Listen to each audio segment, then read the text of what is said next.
ने अपनी ही नाबालिग बेटी की गला दबाकर हत्या कर दी और रात में ही बेटी के शव को कब्रिस्तान में दफना दिया गया। नमस्कार, मैं हिमानी और आप देख रहे हैं एबीपीएल न्यूज।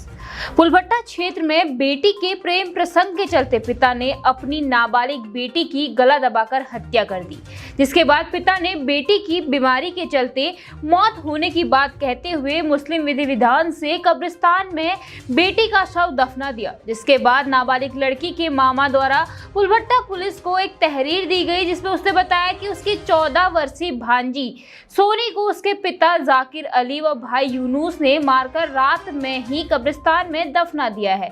इस शिकायत के आधार पर मृतका सोनी का शव कब्रिस्तान से निकालकर पुलभट्टा पुलिस द्वारा पंचनामा भरा गया और मृतका सोनी का पोस्टमार्टम सुशीला तिवारी चिकित्सालय में कराया गया। पुलिस जांच और मृतका की पोस्टमार्टम रिपोर्ट में भी मृत्यु का कारण गर्दन दबाना बताया गया है, जिसके बाद पुलिस ने पिता जाकिर के खिलाफ मुकदमा पंजीकृत कर लिया। इस दौरान फरार जाकिर अली को पुलिस ने उत्तर प्रदेश के फौजीपुर से गिरफ्तार कर लिया। इसके बाद उससे पूछताछ की गई तो आरोपी पिता ने अपना गुनाह भी कबूल लिया है। पुलिस पूछताछ में जाकिर अली ने बताया कि कई बार मना करने के बाद भी सोनी पड़ोस के एक लड़के मोइन से लगातार फोन से बात कर रही थी। आरोपी के कबूलनामे के बाद पुलिस ने पिता के खिलाफ संबंधित धाराओं में मुकदमा पंजीकृत कर न्यायालय पेशी के लिए उसे भेज दिया है। पिछले दिनों पुलभट्टा क्षेत्र में एक शिकायत हमें प्राप्त हुई थी, एक सूचना दी गई थी कि एक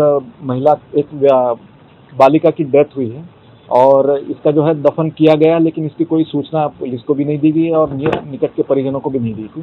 तो इसमें आशंका व्यक्त की गई थी और इसी क्रम में फिर हमने 176(3) धारा सीआरपीसी के अंतर्गत मैजिस्ट्रेट के सामने जो है एग्जीमेशन की कार्रवाई करी थी।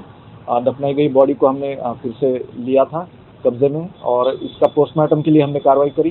पहले रुद्रपुर में इसके पोस्टमार्टम के लिए भेजा गया, लेकिन वहाँ पे चूँकि ये बॉडी पुरानी हो चुकी थी, इसलिए फिर यहाँ इससे सुशीला तिवारी हॉस्पिटल हल्द्वानी भेजा गया और वहाँ पे पोस्टमार्टम हुआ। पोस्टमार्टम के बाद ये जो सामने आया है, तथ्य सामने आया कि ये जो है एक हत्या का मामला है और इसमें तहरीर प्राप्त होते ही हमने मुकदमा लिखा है, आवश्यक कार्रवाई की है। इसमें जाकिर अली जो है जो पिता है उसको हमने गिरफ्तार किया है और दूसरा जो अभियुक्त है यूनुस अली, जो इसका भाई है मृतका का, उसको उसकी तलाश जारी है और उसको भी जल्द ही गिरफ्तार किया जाएगा।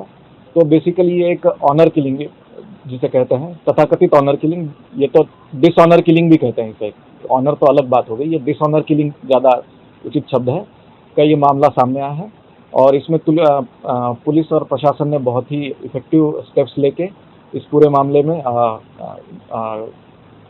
त्वरित कार्रवाई करते हुए अभियुक्त को गिरफ्तार किया है। और इससे ये मैसेज जाता है कि आप कितना भी तथ्य और सत्य को छुपाएंगे, लेकिन कोई भी अपराध करेंगे तो भले ही कितना उसमें 2-3 दिन टाइम लगे, लेकिन अपराधी कोई भी बच नहीं पाएगा और कानूनी प्रक्रिया से कोई भी परे नहीं है।